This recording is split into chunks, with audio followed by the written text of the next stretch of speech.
Beberapa waktu yang lalu, masyarakat digegerkan dengan fenomena rayap besi yang merusak berbagai fasilitas umum, mulai dari penutup saluran air hingga fasilitas seperti jembatan. Jika kalian kira hama di negara ini cuman tikus-tikus berdasi, kalian benar-benar salah total. Beberapa waktu yang lalu, hingga saat ini ada istilah yang namanya rayap besi. Nah, istilah rayap besi adalah julukan untuk oknum masyarakat di beberapa kota yang suka mencuri besi.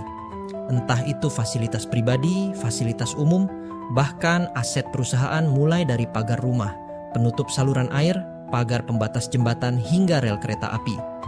Jika kalian kira mereka hanya iseng semata, lagi-lagi kalian salah. Kenyataannya mereka perlahan menjadi sebuah industri, semua memiliki tugas masing-masing. Dari tukang potong, tukang angkut hingga penadah. Jika ada hama, maka di situ ada kerugian. Kami menemui banyak kasus, dan di antaranya yang menelan banyak kerugian ialah PT KAI. Kasus ini terjadi di Desa Rende, Kabupaten Bandung Barat, yang berawal dari adanya laporan dari masyarakat yang mengetahui aksi para pencuri, hingga akhirnya para pelaku ditangkap di kawasan Karawang, Jawa Barat dengan barang bukti berupa potongan rel besi di dalam truk dengan berat 5,2 ton. Pencurian besi ini dilakukan oleh 3 orang di hari Jumat 11 Oktober 2024. Agar memudahkan untuk pengangkutan, pelaku memotong semua besi dengan masing-masing ukuran 2,8 meter. Di sini PT KAI mengalami total kerugian lebih dari 500 juta. Tak hanya PT KAI, masih banyak perusahaan besar yang menjadi korban. Di antaranya ialah Pertamina, PT Wika, PT Medco, dan masih banyak lagi. Jika perusahaan-perusahaan besar bisa menjadi korban dan tak luput dari aksi rayap besi, apa kabar dengan gerbang di depan rumah dan fasilitas umum? Mengingat pelaku seringkali menggunakan alat-alat memadai untuk melancarkan aksi biadabnya. Dan sebenarnya apa penyebab dari semua ini? Kenapa fenomena rayap besi masih marak hingga saat ini? Mari kita bahas di sini satu persatu.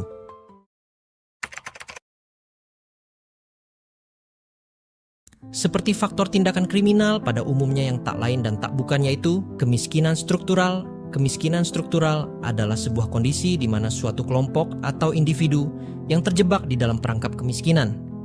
Menurut analisa kami, segelintir pelaku melancarkan aksinya bukan sepenuhnya untuk kejahatan, tetapi sebagian dari mereka terpaksa melakukannya untuk memenuhi kebutuhan pangan, meski sebagian besar bertujuan untuk membeli obat-obatan terlarang. Kenapa kemiskinan struktural bisa terjadi? Hal ini bisa terjadi dikarenakan minimnya lapangan pekerjaan untuk kaum marginal upah yang minim, namun harga bahan pokok yang terus-menerus naik. Sistem pengawasan yang lemah, tak bisa dipungkiri lagi bahwa masih banyak titik lumpuh di negara ini. Banyak pencuri yang masih keliaran. Ini disebabkan kurangnya CCTV di ruang publik dan lalainya oknum petugas keamanan. Kurangnya legalitas penadah. Pasar loak dan tempat rongsokan adalah surga bagi rayap besi. Pelaku seringkali membawa barang hasil jarahannya ke kedua tempat tersebut. Pasar loak dan tempat rongsokan tentunya masih minim akan legalitas. Hal ini mempermudah para rayap besi untuk menjual barang curiannya. Pasalnya di kedua tempat tersebut, mereka tidak mendapatkan pertanyaan dari mana asal barang yang mereka bawa. Mereka bertransaksi seperti pada umumnya, ada uang, ada barang. Kenapa mereka bebas bertransaksi di tempat-tempat tersebut? Tentu saja ini dikarenakan kurangnya legalitas dan regulasi di kedua tempat tersebut. Pengepul bebas menerima barang tanpa pengawasan. Kurangnya edukasi dan kesadaran diri. Coba kalian pikir sejenak. Kenapa komplotan tersebut dengan impulsifnya mencongkel bagian-bagian penting dari fasilitas yang bukan miliknya? Dan apakah mereka tidak memikirkan efek negatif dari tindakan mereka untuk khalayak umum? Mungkin mereka tidak tahu kalau yang mereka ambil ialah keselamatan untuk semua orang. Mulai dari baut rel, kereta api, baut suatu jembatan, hingga pembatas pada jembatan itu. Semua memiliki peran yang sangat penting untuk keselamatan umum. Kenapa otak mereka tidak memikirkan hal-hal sepenting itu? Dan lebih mementingkan dirinya sendiri? Ini juga bisa disebabkan karena mereka tidak tahu efek dari tindakan yang mereka lakukan dalam kasus ini. Edukasi dan kesadaran diri juga memiliki peranan yang sangat besar. Sewaktu sekolah kita selalu diajari banyak rumus, tetapi rata-rata tidak berhubungan dengan realita secara tidak langsung. Kita dituntut untuk menghafal Pancasila, tetapi kita tidak pernah tahu arti dari gotong royong di jalan yang rusak. Sama halnya seperti kedisiplinan. Ketika berada di kelas para guru selalu menuntut kedisiplinan, tetapi itu hanya di dalam lingkup sekolah. Bagaimana jika di luar sekolah? Tentunya itu di luar tanggung jawab para guru. Di luar sekolah, anak-anak masih bisa terkontaminasi oleh pergaulan yang tidak sehat atau melihat dan mencontoh tindakan orang dewasa terlepas dari baik atau buruk. Ini bukan tanggung jawab para guru, tetapi tentang kesadaran diri para orang tua dalam hal mendidik anaknya. Terlepas dari itu, sistem pendidikan kita juga jarang menyentuh soal etika publik dan tanggung jawab sipil. Jadi, jangan heran jika banyak orang dewasa tetapi masih memiliki mental dan pemikiran seperti anak kecil yang tidak tahu arti dari milik bersama.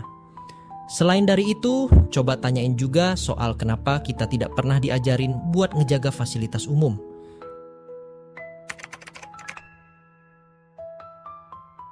Kalau cuma 1 atau 2 besi yang dicuri, mungkin kita bisa beranggapan itu hanya ulah mereka yang nekat mencari makan. Tapi kita kembali ke kasus yang menjadikan PT KAI sebagai korban. Dengan total besi seberat 5,2 ton yang dicuri, bayangkan, 5,2 ton besi itu sudah cukup untuk mengimbangi berat dari gajah Asia dewasa yang memiliki rata-rata berat 2,25 hingga 5 ton. Pertanyaannya sekarang ialah, siapa yang membutuhkan besi sebanyak dan seberat itu? Mari kita masuk ke dasar ekonomi, yaitu supply dan demand.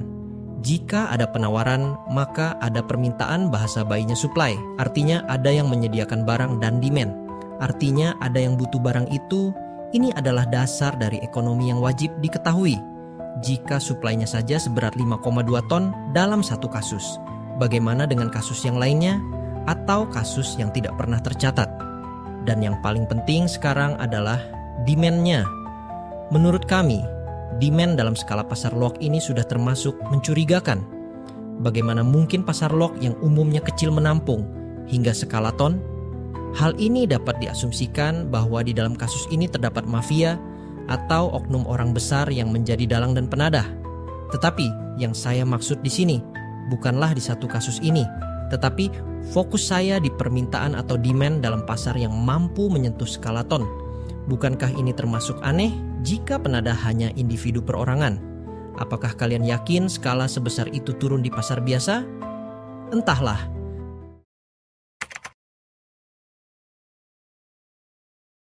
Meski terlihat sepele, rayap besi juga dapat menimbul banyak dampak negatif. Sebagai perumpamaan, suatu jembatan memiliki 10 baut keseluruhan. Ketika satu baut jembatan dicuri, mungkin efeknya tidak langsung terasa. Tetapi seperti istilahnya berayap besi, jika per hari satu baut dicuri, maka di hari ke-10 bisa terjadi petaka massal. Dan parahnya dalam kasus ini, rayap besi seperti tidak terlihat, tidak ada yang menyalahkan mereka. Karena kurangnya bukti, tak heran jika beberapa orang lebih memilih untuk menyalahkan insinyur sipil, arsitek, kontraktor, bahkan menuduh pemerintah setempat mengkorupsi dana pembangunan. Perlu diingat, ini hanya salah satu contoh kasus, dan tentunya masih banyak lagi kasus-kasus serupa yang sangat merugikan berbagai pihak karena ulah rayap besi.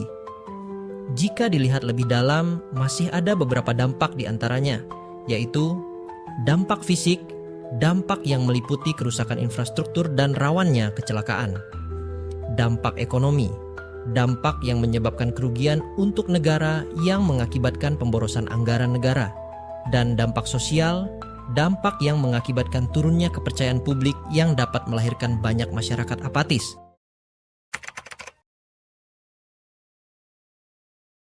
Kalau kita mau sembuhin kota dari pencurian logam publik, kita harus bisa nyentuh akarnya. Yang pertama ialah tutup atau redam demand-nya. Meski kita tidak bisa benar-benar menutup demand-nya, tetapi kita masih bisa meredam demand-nya. Kita harus bisa menjadikan besi curian ini jadi barang yang tidak laku. Tetapi bagaimana caranya? Ketatkan pasar rongsok. Pengepul harus punya sistem verifikasi barang dan tidak bisa asal menerima besi kiloan tanpa asal-usul. Karena selama masih ada yang mau membeli besi curian, rayap besi akan tetap ada.